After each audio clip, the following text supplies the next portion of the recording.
दावखोलांसै शिलंसिम okay hey मा बुंदों नोङो थाब थाब जाला Hey guys, welcome back to my YouTube channel. तो लेकिन दिनै बहुत suddenly plan जाबाय माने शिलं थांनाय आरोना तो दिनै first time आंनि बाइकजों तो दिनै आङो शिलं थांदों लोगोफोर ओके फोरालाय बहुत थांखाबाय खिन्थु आंनि थाखाय बे first time जागोन मानोना आङो शिलं थांनाय जायाखै दे तो दिनै आंजों लोगोसे थांफागोन this mono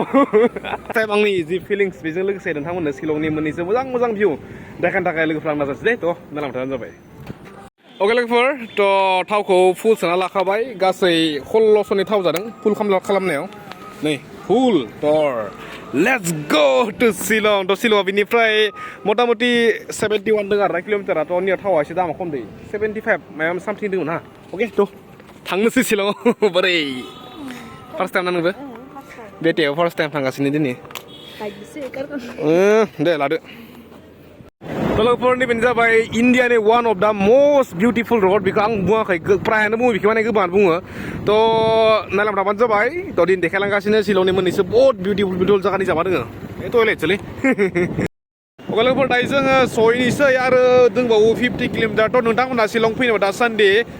जेकेटालाय नांखागौ बेजों लोगोसे रेनकट लाबथार ना मानोना रेनकटआ नांथारगौ मा तलगौ अखायो जेबो बुंनो हाया आरो ना मानोना शिलंआव दोङो माने मेघालयआव दोङो बुहुमनि मादाव बयनिख्रुइ बांसिन अखा हानाय जायगा सेरापुन्जियाव अके तो दायो माने जों थांनाय जायगा बेयावबो थांनो हानाय आरो ना तो नायनोसै जेबो प्लेनिं गैया दे जास्ट गोसो जादों फैदों तो लोगोफोर थांदों लामाफोरा ओरैबायदि बरिया ना लामायानो पारफेक्टलि कर्नारिंआव ओरैबायदि बेस्ट जायो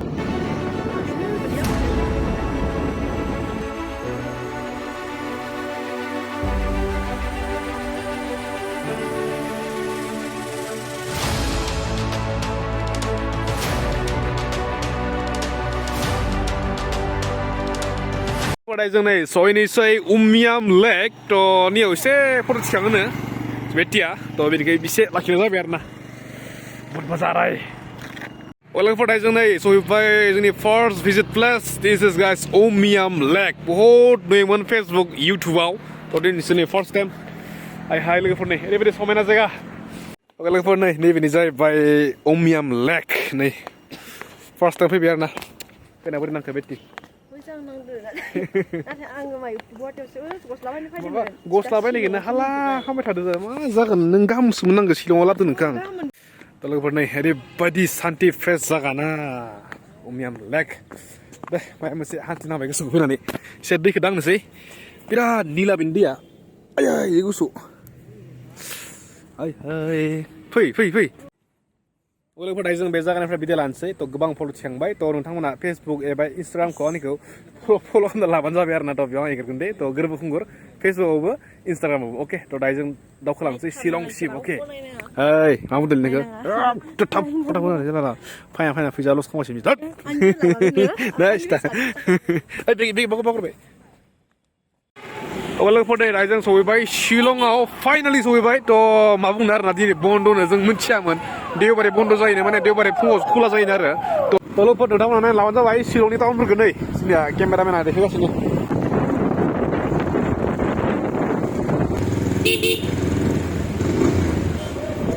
लोगोफोर दायो जों नै सहैबाय पुलिस बाजार बहुतै लोगोफोर नाम खोनादोंमोन दिनै फाइनाल आरो ना दा जोंनिया माने लेखासे माने बिराद गोजां दोनो अखाबो हादों नालाय बेनिखाय जुथा गैया मानसिया जुथा बायनो थाखाय मल हाबसै आरो ना मोजां जोब्बाय सेस नोंथांमोना माने शिलं फैदोंबा मास्ट माने रेनकट लाबथार आरो ना माने रेनकटआ माने मा समावनो अखायो जेबो फाथा मोना दे तो दै बावसो माने सान्दुं दुंदोंमोन दा अखा लायबाय नै तो दायो जोंनिया मलाव एसे हाबैनि र' एसे नै नागिरगासिनो रेनकट आरो ना मानो अखा हाबायना तो दायो जों थांगासिनो लाइट लुमाव आरो ना तो लाइट लुमनि थाखाय जोंनि रेनकट आरो ग्लाभ्स नागिरगासिनो लोगोफोर नैबेनि जाहैबाय मोनसे रेनकट आरो ना ओरैबायदि फिसा लोगोफोर नै तो बेयो जाबाय वान टाइम प्लास्टिकनि आरो ना बेयो तो बिदि अखा हानायाव नोंथांमोना इउज खालामनो हागोन तो नियाव बायबाय बेखौ जों तो दायो जों थांगासिनो लोगोफोर लाइट लुम अके तो अखाया एसे डिस्टार्ब खालामबाय आरो मा बुंनोसै तो नै लोगोफोर नायना लाबानो जाबाय शिलंनि टाउना जाबाय बेनो पुलिस बाजार तो दायो थासारिया बिराद गाज्रि जाबाय लोगोफोर माने अखायानो गारला आरो तो दायो जों माने लाइट लुम थांनो गोनांमोन खिन्थु बिदि अखायाव आरो बिदि 100 थाखानि प्लास्टिकनि रेकर्डजों बोरै थांनो ना गाइस तो बिराद थान्दा आरो ना ओमफ्राय नियाव माबाया टेम्पारेचारा 16 डिग्री दै माने मागोनि बायदि आरो जोंनियाव मागोआव बेसेबां थान्दा जायो बेबायदि आरो ओमफ्राय अखा हानायजों लोगोसे नै गुसु बार बारनाय तो बिराद माने बुंनो हाला दा मा जागोन लोगोफोर दिनै भिडिअ बेखिनियानोसै आरोना थ' मा बुंनोसै लोगोफोर आं नोंथांमोननो जेबो देखायनायासो थ' बिनि थाखाय एक्सट्रिमलि सरि माने जेने तेने जिबन बासायनासो न'आव फैनाय बायदि जाबाय आरो ना माने ओरैबायदि थान्दा लोगोफोर आरो ओरैबायदि गुसु गुसु बार बारो बेबो ओरैबायदि गोसा अखा जोंहा जेराव रेनकट गैया रेनकटखौ नागिराबो मोना मानोना देवबार लोगोफोर शिलंआ बन्द' आरो थ' बेनिखायनो जों 100 थाखानि मोनबाय रेनकट मोनबाय खिन्थु बे रेनकटआ ओरैबायदि माने गान माने जियो आरो ना थ' जेने तेने जों लोगोफोर सिजाना फैनानै गुवाहाटियावसो जों माने रेनकट ओमफ्राय दामि 1500 थाखानि रेनकट मोनबाय आरो थ' बिनिफ्रायसो माने देहाया रैखा आरोना एकदम लाइट लुम थांनायदों जों लोगोफोर थ' एसे पाहाराव गाखोहांबायमोन दै थ' गाखोनायावनो ओरैबायदि लोगोफोर थान्दाया ओरैबायदि जोमै साग्लोबजोब्बाय जेबो लामाखौ नुला आरो थ' बेनिखायनो जों जानाय नंला लाइट लुमा बिनिफ्राय हमना 30-40 किल'मिटार दङ आरो बेबो एसां बोथोर हामायाव बिदि थांनाया लोगोफोर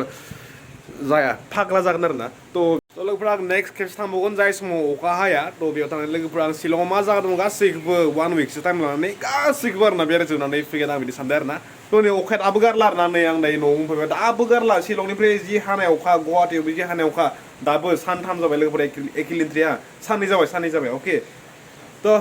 100 जासिगोन लोगोफोर आरो 2000 ल'सै थ' जाय साबस्क्राइब खालामाखै लोगोफोर थ' साबस्क्राइब खालामबानो जाबाय आंखौ माने 100 केसिम सहैगोन नङाबा लोगोफोर ना थ' लोगोफोर नेक्स्ट भिडिअ लोगो मोनसै थ' दिनै थाखाय बाय